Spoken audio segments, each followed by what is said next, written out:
Hello, I'm home from Valerie's graduation, and it is back to work. My name is Jenny. I talk about random things that pop into my head, and I want to welcome all of you back who are following me. And if you're new, well, thank you for coming in. I hope you like what you see. You don't have to agree with what I say, but I do ask that if you make a comment below that you are polite about it. Please be nice. So, yeah, I'm a little tired, but happy to be home. And yes, Valerie had her graduation a couple days ago, and my reaction, I did not know I was going to react the way that I did. We had to take her up there early before the graduation so she could go get her cap and gown, and they probably had some things to go over with the graduates. Sorry, I want to adjust that a little bit.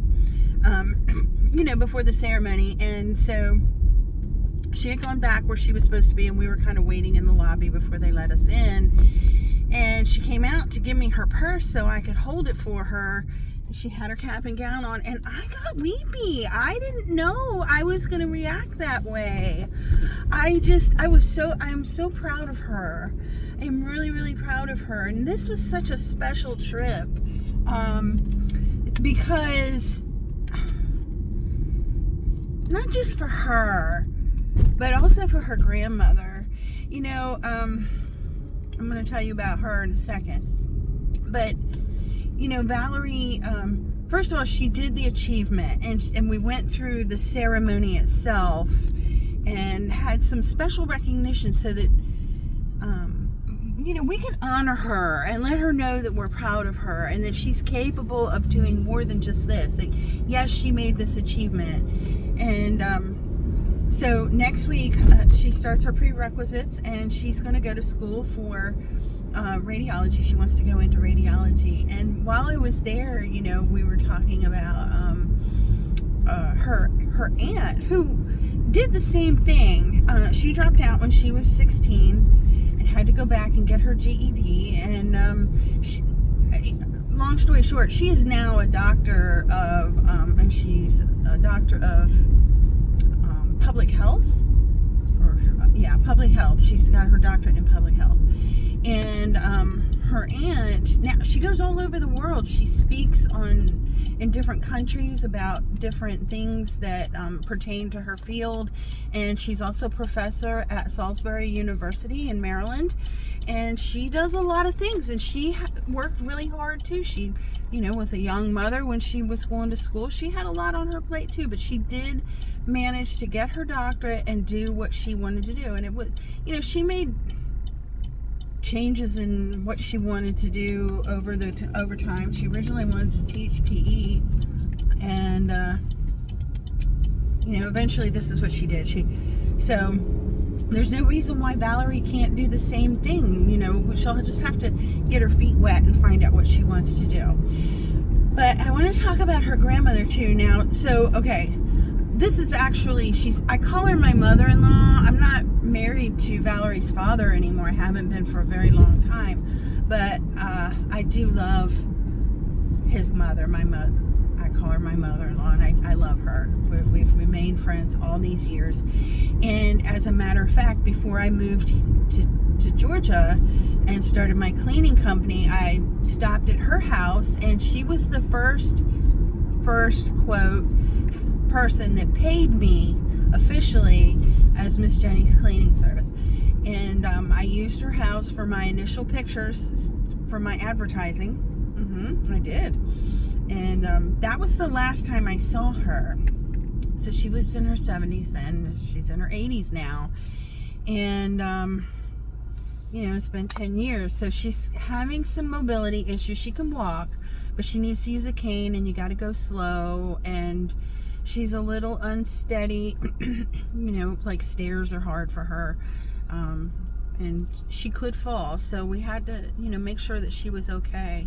And she's also got problems with her eyes, and this is kind of it's macular degeneration. So she can drive around town during the day, but she doesn't drive at night. She certainly isn't going to drive long distances anymore. And she was so determined to get to Valerie's graduation. She lives about 5 hours away from where Valerie lives. And let me tell you what this woman did. There's a shuttle that goes from Salisbury all the way to Cumberland. So if you're not familiar with Maryland, Salisbury's near the beach, near the ocean, which is where Virginia's my mother-in-law. That's where she lives. And Cumberland is on the other side, or up in the mountains part of Maryland. So this shuttle runs all the way across the entire state. And she got on that shuttle and met Valerie in Hagerstown, where Valerie lives, by herself. You know, I mean, they have people that help. You know, you get on and off the shuttle and things like that, and they stop for very short breaks. But she found a way to get there. She wasn't going to miss this.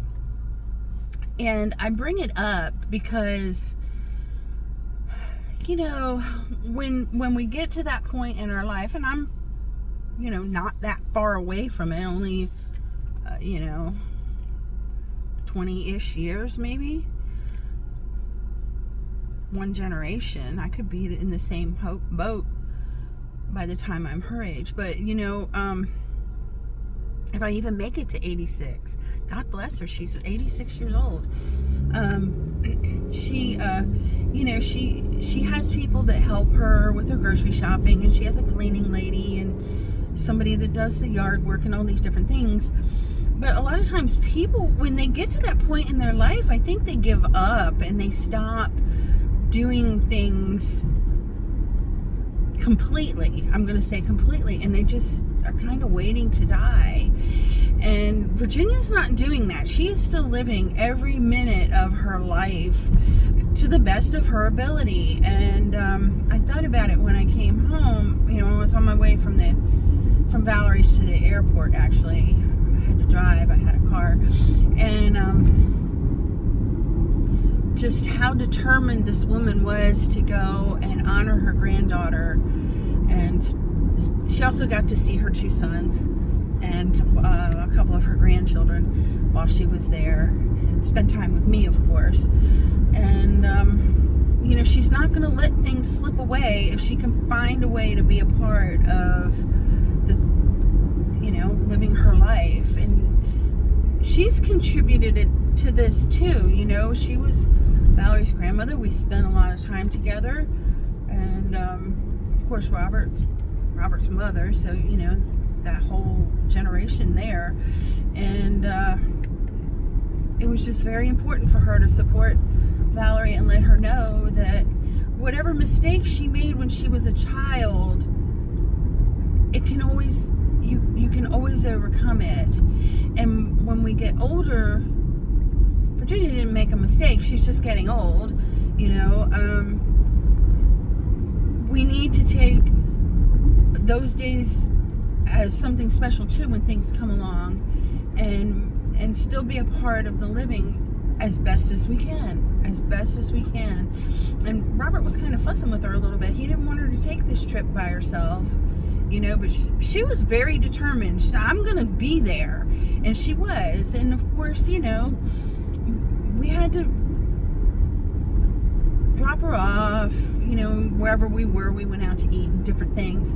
So, you know, she got dropped off at the door and then had to go park and walk back. And then when we left, you know, she had to wait and somebody came and picked her up. And of course, I waited with her, you know, because I wasn't going to let her just stand there by herself. And Robert went and got the car. So, you know, but the whole time she was still able to interact, and she was so happy to see, you know, her grandchildren and all these different things and people. And now, you know, my other daughter, she lives in Ohio, and we're talking about taking a trip, because eventually I'm going to be moving there, probably in about a year. And now we're talking about taking a trip. So I think what we can do, see, because this was a test, right? She got to Hagerstown. So if she can get to Hagerstown, then Valerie can get her to Ohio, and I can meet with them in Ohio. and she can see Candace, because she hasn't seen what Candace is doing, my other daughter. And she needs to see that. And I don't talk about her very much. She's very private. Well, so is Valerie, but Candace is very, very private. But Candace, her life is pretty stable right now, and she's homesteading. She homeschools her children. She's got chickens and gardens, and she does all kinds of things. She's actually very busy. But you know, she's making a different kind of a life for herself, and Virginia wants to see it. She's never seen her home, and so I think maybe in about a year she's gonna make it over to see Candace. If I can help and get her to do it, because I know she'd love to see it, I'm gonna make it happen. So the point of all of this is, you know, where you are in your life, there's different stages, of course, and everybody has a story. That's what I wrote in my post. Everybody has a story. Sometimes things are hard, but that's, you know, just part of living. Life can be difficult, but you have to live it, and you have to celebrate too, you know, as best as you can. You have to celebrate. Valerie made it to this point. Yeah, she goofed. She did goof, but she overcame it. Virginia's getting old, and things are getting harder for her, but she found a way. And you know, these things are inspirational to me, because it reminds me of what I'm trying to do in my life. I'm kind of in between these two women, but generationally I am. You know, I've been where Valerie is. I didn't drop out of school, but I was a young person having my own, you know, trials and errors, and somehow managed to make it through. And eventually I'm going to be not just an older woman, but an old woman. And I'm going to have to figure that out too. And so sometimes it's hard, but every single day is precious. Even the bad days are precious. And just figure out what you want to do, even if you're not completely clear on your plan, and keep looking forward to where it is you want to be. Try to find people who are going to support you, because not everybody has that. I understand. And even people who do have it, there's always a naysayer. Stop listening to them. Don't listen to them. If they tell you can't do something, let them motivate you to say, yes, I can, and I'm going to. With wisdom, of course. And live your life. Live your life, and don't worry about what other people say or think, you know, the ones that are trying to drag you down, because they don't matter. What matters is how you feel about yourself and where you're going. And are you doing something to make yourself a better person, to try to make at least your small part of the world better, the family, your friends, the communities that you live in? That's all you have to do. That's all you have to do. So I'm very happy today. I'm a little tired from traveling. I'm a little sore because I don't wear heels, and I, of course, dressed. And I got to clean this house today, but I need a cup of coffee. I'm going to get my McDonald's coffee. So anyway, thank you to everybody who's been so supportive through all of this. I did share your comments with Valerie, and she's very touched, and she's excited to go move on to her next part of her life, and so am I. I can't wait to watch and see how it goes for her. So I will talk to you guys later, and you guys have a great day.